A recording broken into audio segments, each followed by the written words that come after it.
I remember in the months after the onset of the COVID-19 pandemic here in the United States, being at my previous church with some other pastors, and we were just lamenting the fact that we could not do the church, be the church and do the things of the church in the same way prior to March of 2020. People couldn't be together in quite the same way. We couldn't use the same kind of messages, songs, and prayers that we were using before. There was a new reality for us, and personally, many of us were overwhelmed. We were struck to the core at how all of us had been laid bare and made vulnerable in a way we hadn't felt in quite some time, if ever before in our lives. And in the course of our conversation, there were several pastors together, and one of them was a pastor here in San Antonio who primarily serves in ministry on the west side of San Antonio in some communities that look very different from ours.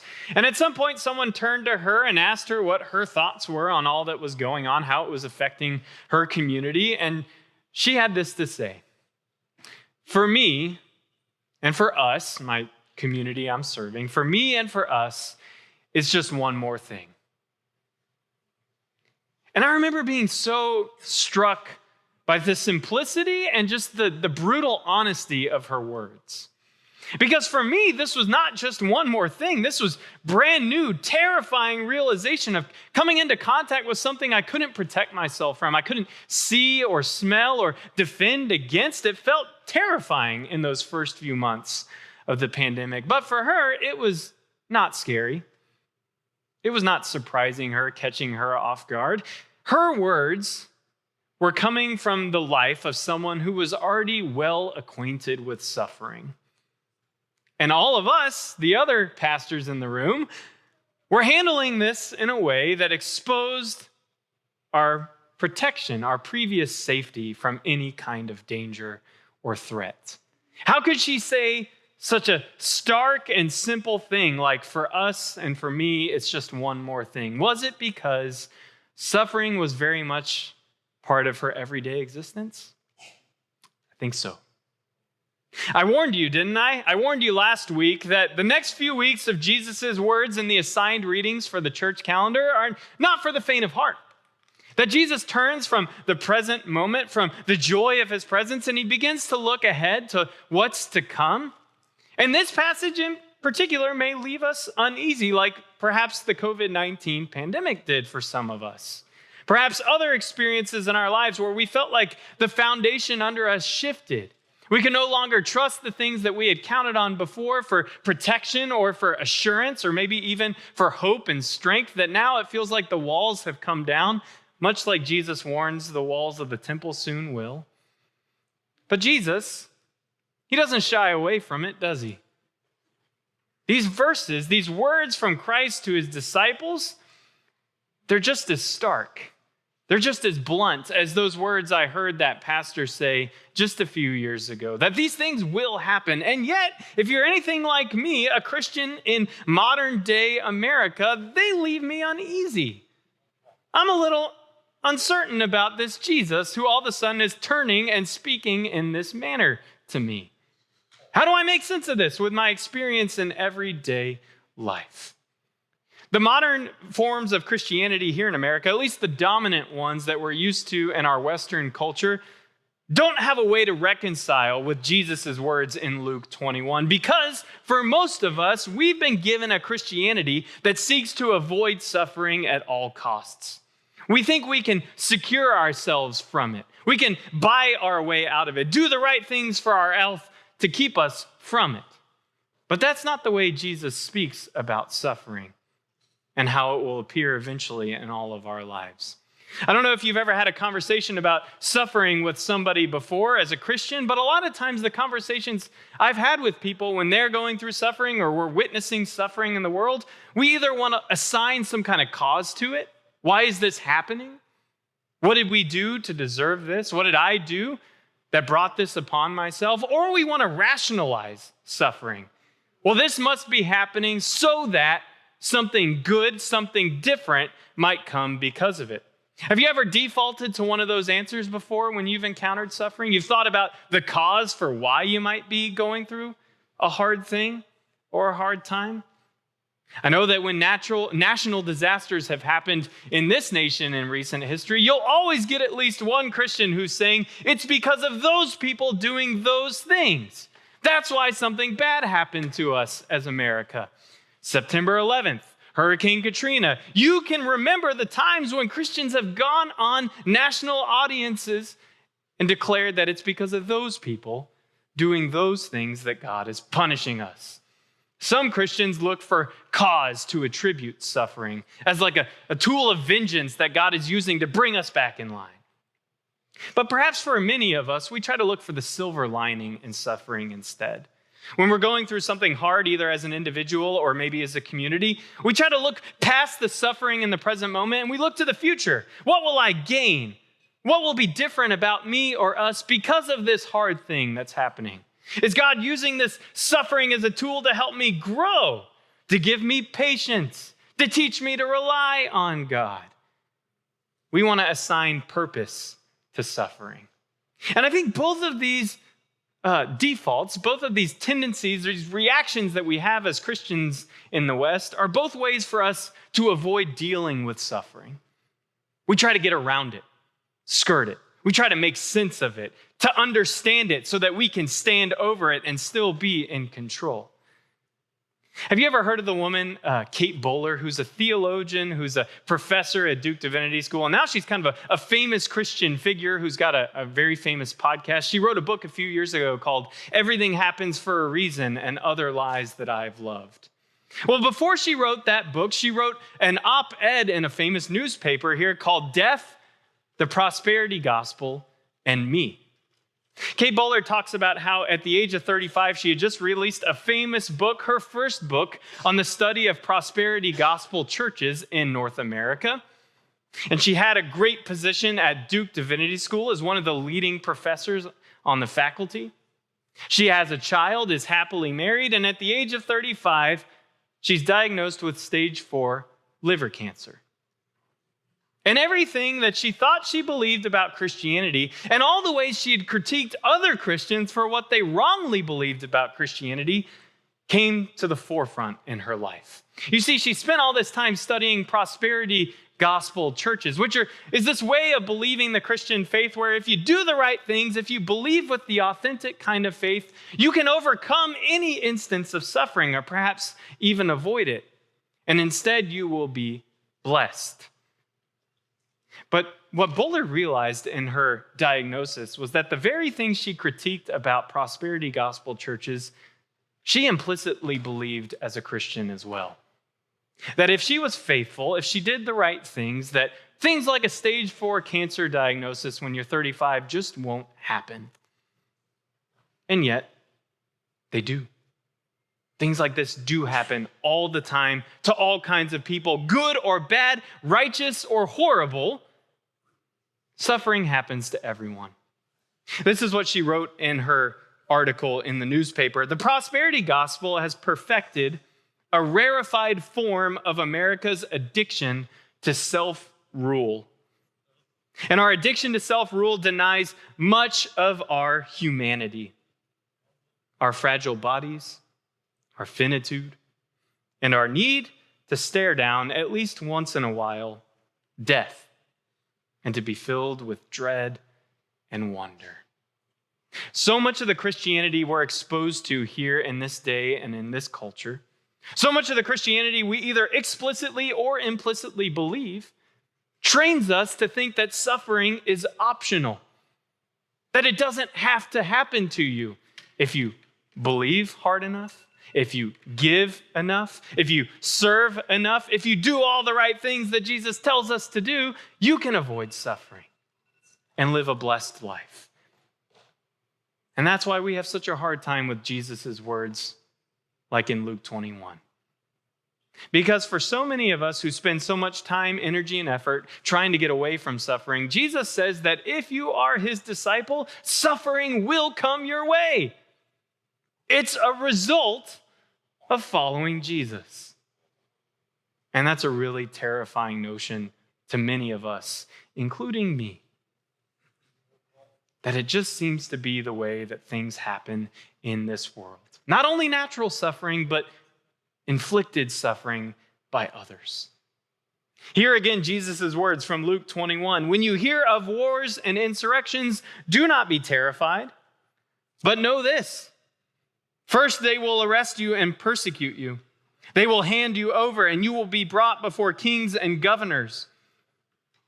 You will be betrayed even by parents and brothers, by relatives and friends, and they will put some of you to death. You will be hated by all because of my name.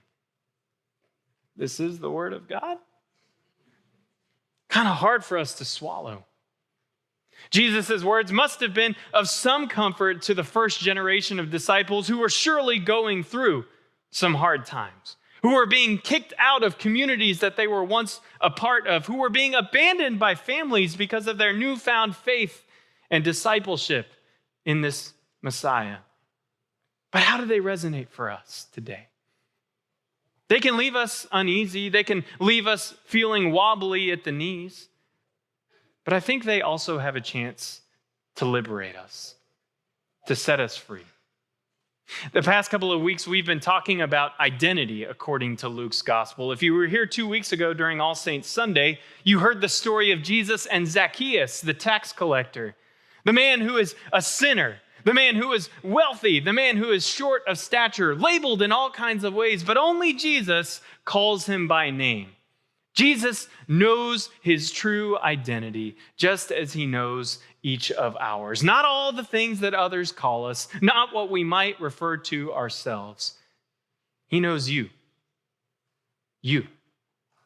Then last week, we heard the story of the Sadducees, those people in charge, in power in the temple, who come to Jesus with this over-the-top parable. And they talk about a woman who's married to 7 different brothers over the course of her life. And then when the resurrection comes, they posit, who will she belong to? And Jesus flips the parable on its head and says, she belongs to no one, for she is a child of God and of the resurrection. She's not just someone's wife. She's not just there to bring about children to keep the family name going. She, too, as an individual, has worth that is not connected to any other, merely because she is made and loved by God. And even God has an identity as a God who is a living God, who can do new things and who can surprise us even when we feel like we're at a dead end. This living God can still act in ways we would never see coming, to open up a future we thought was inaccessible. Today, we hear a little bit more about the identity of those who follow Jesus. And I think Jesus is inviting us to pay attention to how those who are called his disciples live in the midst of suffering and how that sets them apart from others. What makes us different as people who gather Sunday after Sunday, who go out into the world as hands and feet of the living Christ? What makes us different when we face suffering? Because we all will. A few observations for you this morning. Number one, the first thing I've already kind of hinted at is that the people of God, those who follow Jesus, don't try to assign cause or purpose to suffering. We don't try to rationalize it. We don't try to make suffering practical. We don't try to own it so that we can control it. Instead, what we do is we look for the presence of God in the midst of suffering. God does not cause our suffering. God does not even need to use suffering as a tool. But God does promise to be with us when we suffer. Perhaps even ways that are closer to us than when life is going so well. If you look at the life of Jesus, if you know where this story is going after Luke 21, you know that not even Jesus is spared from suffering. That he is arrested, he is tried, he is tortured, and he is crucified. But the hope of that is that God has endured and experienced deep suffering, which means God does not stand apart from us when we suffer. God does not have to keep God's holiness intact and be away from us when we are in pain. God, too, draws near to us because God has been through it also. God has lived our lives and our story in such a way that even though we face suffering as human beings, it does not get to define who we are or where this is all going. So part of the good news is that when we suffer, it is not without hope. but it doesn't have to have purpose or meaning either. We can be present and pay attention to the God who is here, right now, whatever we're going through. And that suffering doesn't get to change the distance between our heart and God's heart. Number 2, we don't have to be reduced to the fatalism of the world when we suffer. I don't know if you've ever paid attention to the news in the past forever, but you notice there's a tone of doom and gloom always going on. The end is near. Everything's falling apart. It's never been this bad. We're told wherever we look by anybody who demands our attention for just 1 second. You'll get that note of fatalism if you just turn on the computer or unlock your phone or flip on the TV. But Jesus invites us to not be consumed by that attitude. Did you hear the passage that Sophia Burnham read earlier in our worship service from Isaiah 65? This is a vision that the prophet gives to a people who have gone through exile, who have returned to their homeland, and who are staring at a bunch of smoldering ruins, wondering how they're going to move forward. And in the midst of that hopelessness and a seeming dead end, the prophet offers that wonderful vision that there will be a time when a new earth and new heavens are created, when people will not suffer untimely deaths, when those who work get to reap the fruits of their labor, when those who build homes can actually inhabit them, that they won't be carted off into slavery and exile. That there will be a time that even creation itself is reconciled, and the ways we make sense of how the world works will be fundamentally changed. That things like wolves and lions will not be predatory. That everything will be in harmony. I want you to pay attention to the context of that passage. Isaiah gives that vision to a people who are currently suffering. He doesn't tell them these glowing words when life is already working so well for them. It's when they're at their lowest that this message of hope breaks through. That is the kind of life we're invited to not only experience for ourselves, but to embody for each other and for the community around us. That our current sufferings don't get to dictate where this is all going, that we've been gifted a hope of a future that God is bringing to bear through Jesus Christ. That no matter what we suffer, it doesn't get to have the final say. It doesn't get to be the last note in the song of creation, for God will bring about good. Will bring about so much good that the experience and memory of the bad will be eradicated. For all shall live as one in the presence of God who loves them. That's the kind of hope we get to embody no matter what we're going through. That because God is with us, we are not forsaken or abandoned. So no matter if it's a global pandemic or political turmoil, if it's a personal disease or family tragedy, we don't have to be consumed by it. It can be a part of our story. It can certainly be something we feel and make space for. To deny it would not be human. But it doesn't get to define who we are. Only God's future does. And part of the gift of the community of faith is that when I'm not suffering, I get to carry that light for you when you feel consumed by darkness. In hopes that someday when I'm going through it, you might come alongside me and remind me of the words that I once spoke to you. Finally, a third and final observation. These words from Jesus about the reality of suffering free us to be dependent. They enable us to look to someone else ultimately instead of ourselves. One of the great virtues of this country we live in is freedom. And the way we talk about freedom is autonomy. The ability to make my own decisions, to do the things I want to do when I want to do them. But Jesus doesn't seem to embrace that virtue in Luke 21.